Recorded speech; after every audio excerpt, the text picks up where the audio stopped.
നമ്മുടെ അൻവർക്ക CPM പോരാട്ടം പല തലത്തിലും പല രൂപത്തിലേക്കുമൊക്കെ പ്രവഹിക്കുകയാണ്. അതിനകത്തേക്ക് മതതീവ്രവാദവും അല്ലാത്ത തീവ്രവാദവും ഒക്കെ കടത്തിവിടാൻ വേണ്ടിയുള്ള ശ്രമങ്ങൾ പലതരത്തിൽ നടക്കുന്നുണ്ട്. വികാരം കൊണ്ട് ചിന്തിക്കാതെ ചാടി ഇടയ്ക്കിടെ പ്രസ്താവന പുറത്തു വിട്ടുകൊണ്ടിരിക്കുന്ന അൻവർക്കായിക്കും അതുപോലെ തന്നെ അത് മുതലെടുക്കാൻ മറുവശത്ത് നിൽക്കുന്ന മറ്റ് ചിലർക്കുമൊക്കെ ഇത് ഗുണകരമാവുന്നുമുണ്ട്. ഏതായാലും ഇതുമായി ബന്ധപ്പെട്ട അവസാനം എത്തി നിൽക്കുന്നത് അൻവർക്കയുടെ പേരിൽ ഫോൺ ചോർത്തലിന് കേസെടുത്തു. അതിന് തോമസ് പീലിയാക്കൽ എന്ന് പറയുന്ന ഒരാളിനെ കൊണ്ട് പരാതിയും കൊടുത്തു. രണ്ടായാലും കറക്റ്റാ. അപ്പോൾ ആ കൊടുത്തേക്കുന്നത് അൻവർക്കായിക്കെതിരെയാണ്, കൊടുത്തിരിക്കുന്നത് തോമസ് പീലിയാക്കലാണ്.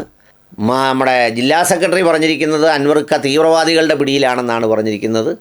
അൻവർക്ക അങ്ങോട്ട് പറഞ്ഞിരിക്കുന്നത് ജില്ലാ സെക്രട്ടറി RSSകാരനാണെന്ന്. എനിക്ക് പൊതുസമൂഹത്തോട് പറയാനുള്ളത്, ശാന്തമാകണം. നിങ്ങൾ തൽക്കാലം ശാന്തമാകണം.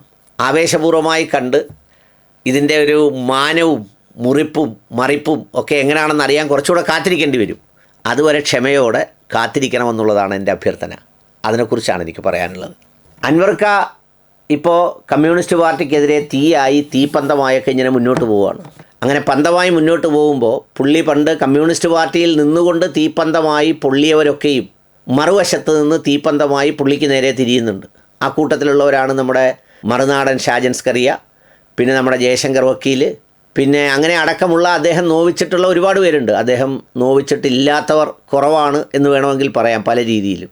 ഇപ്പോൾ എന്തായാലും അദ്ദേഹം നിന്ന പാളയത്തിൽ തിരിച്ച് മറിഞ്ഞ് അവർക്കെതിരാവുമ്പോൾ സ്വാഭാവികമായി അവരുടെ പക്ഷത്ത് നിന്ന് വലിയ ബഹളവും മുദ്രാവാക്യം വിളിയും ഒക്കെ നടന്നു.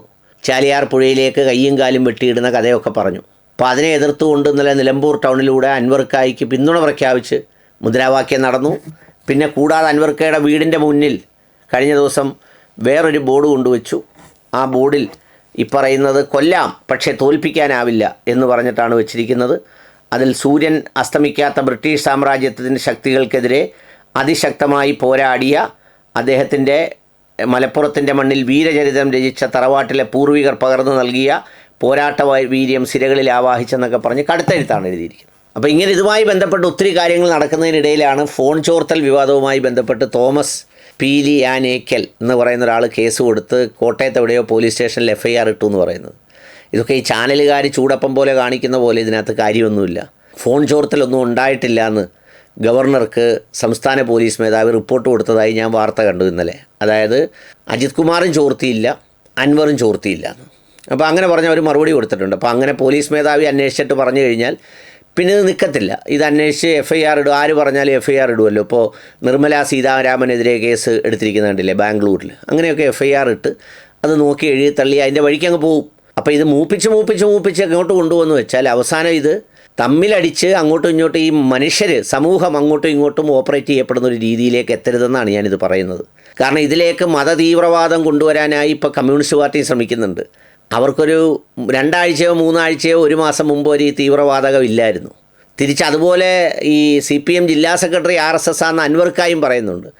അതേ ആളിൻ്റെ കീഴിലാണ് CPM ജില്ലാ സെക്രട്ടറിയായി അൻവർക്ക ഈ 3 ആഴ്ച മുമ്പ് വരെ പ്രവർത്തിച്ചത്. അപ്പോൾ ഇതിലൊക്കെയുള്ള ഈ മാറ്റർ ഓഫ് സബ്സ്റ്റൻസിനപ്പുറത്ത് വഴക്കും വക്കാണവും വയ്യാവേലിയും ഉണ്ടാക്കി ആളുകളെല്ലാം കൂടെ തമ്മിലടിക്കാനും ഇപ്പോൾ ക്രിസ്ത്യാനി അങ്ങോട്ട് കേസ് കൊടുത്തു, മുസ്ലിമിനെതിരെ കൊടുത്തു എന്നൊക്കെ പറഞ്ഞ് അത് മുതലാക്കാനും അതിലെങ്ങും കുടുങ്ങരുതെന്നാണ് പറഞ്ഞത്. കാസാക്കൂസന്മാരൊക്കെ ഇതുമായിട്ട് രംഗത്തിറങ്ങിയിട്ടുണ്ട് പലതരത്തിൽ. കാരണം അവൻ്റെ ലക്ഷ്യം ഈ പറയുന്ന മുസ്ലിം ഉന്മൂലനത്തിന് ചെയ്യുക എന്നുള്ളതാണ്. കെവിൻ പീറ്ററിൻ്റെ ദുഃഖം പരിഹരിക്കാൻ വേണ്ടി മുസ്ലിങ്ങളെ ഉന്മൂലനം ചെയ്യുക.